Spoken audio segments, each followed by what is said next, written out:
नमस्कार दोस्तों, परिवार कहानी मंच चैनल में आपका स्वागत है। आज की कहानी का नाम है जब एक बेटी का मायका पक्ष कमजोर होता है तब उसके ससुराल वाले तकलीफ देने की सारी हदें पार कर देते हैं। गांव के आखिरी छोर पर बने छोटे से घर में पली बड़ी थी सिया। पिता का देहांत बचपन में ही हो गया था और माँ ने लोके के घरों में सिलाई कढ़ाई करके उसे पढ़ाया लिखाया। मायका छोटा था, सहारा कम था, पर संस्कार बहुत बड़े थे। सिया ने हमेशा यही सीखा था कि घर को जोड़कर रखना ही औरत की सबसे बड़ी ताकत होती है। जब उसकी शादी शहर के एक संभ्रांत परिवार में हुई तो पूरे मोहल्ले ने कहा, किस्मत खुल गई लड़की की। ससुराल बड़ा था, कारोबार बड़ा था, अच्छा था। लोग बाहरी तौर पर बहुत मीठा बोलते थे, लेकिन शादी के कुछ ही महीनों बाद सिया को समझ आने लगा था कि इस घर की चमक के पीछे बहुत सख्त दिल छुपे हैं। शुरुआत तानों से हुई, अरे इसके मायके से क्या आया है, कम से कम फर्नीचर तो ढंग का भेज देते। लड़की तो सीधी है, लेकिन पीछे से कोई मजबूत हाथ नहीं है, इसलिए चुप रहेगी। सिया हर ताना मुस्कुराकर सह लेती। उसे लगता था समय के साथ सब ठीक हो जाएगा। पति आरव शुरू में साथ देता दिखता, पर धीरे धीरे वो भी माँ की बातों में आने लगा। सास अक्सर कहती, देखो बेटा, जिसके मायके वाले कमज़ोर होते हैं ना, वो बहुएं ज़्यादा सिर नहीं उठाती, संभाल कर रखना इसे। एक दिन रसोई में छोटी सी बात पर सास ने सबके सामने सिया को अपमानित कर दिया। तुम्हारे घर में शायद ऐसे ही चलता होगा, हमारे यहाँ नहीं। सिया की आंखों में आंसू आ गई, लेकिन उसने जवाब नहीं दिया। उसे डर था कि अगर उसने आवाज़ उठाई तो लोग यही कहेंगे, मायके से कोई सिखाकर नहीं लाए क्या। समय बीतता गया। सिया ने एक बेटे को जन्म दिया। उसे लगा शायद बच्चे के आने से माहौल बदल जाएगा।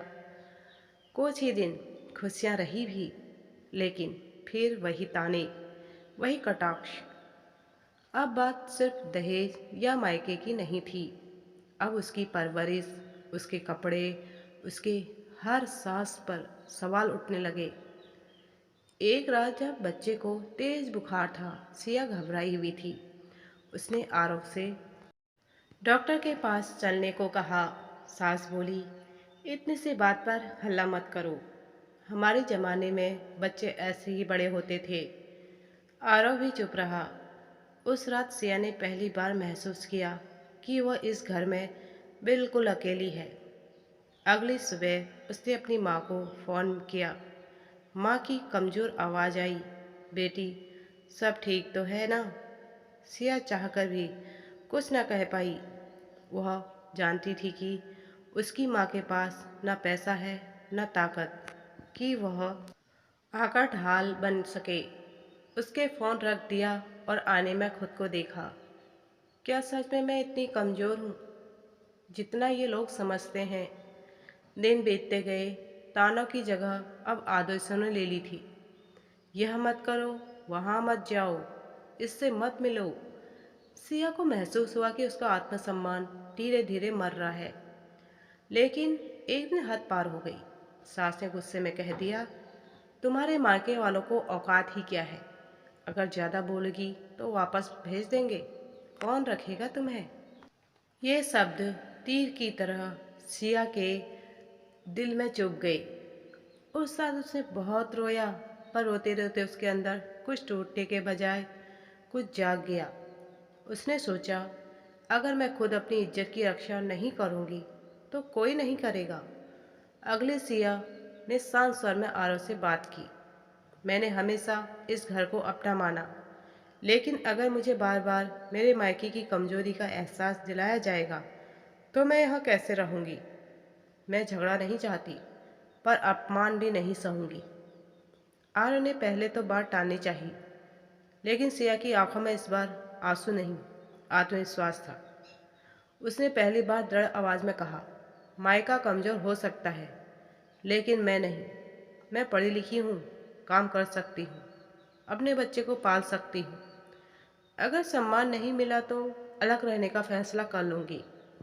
यह सुनकर घर में हंगामा मच गया।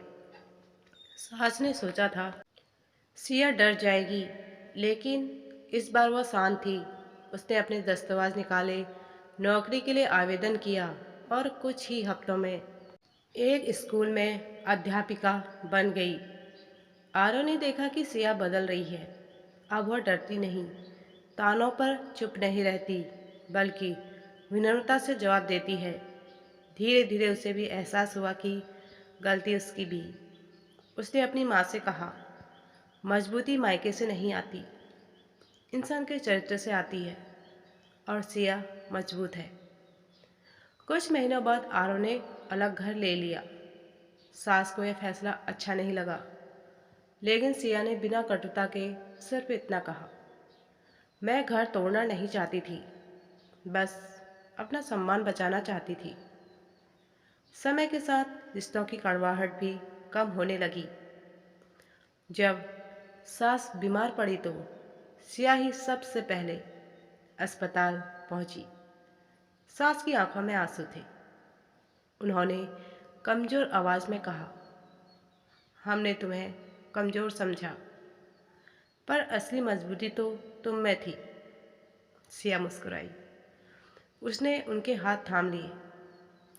माँ बेटी का मायका चाहे छोटा हो, लेकिन अगर उसे सही संस्कार मिले हैं तो वह हर घर को संभाल सकती है। बस उसे अपमान मत दीजिए। उस दिन सास को समझ आया कि बहू को दबाकर घर नहीं बसता, उसे सम्मान देकर घर बसता है। सिया की कहानी पूरे मोहल्ले में मिसाल बन गई। लोग कहते, कमजोर मायका नहीं, कमजोर सोच रिश्तों की तोड़ती है।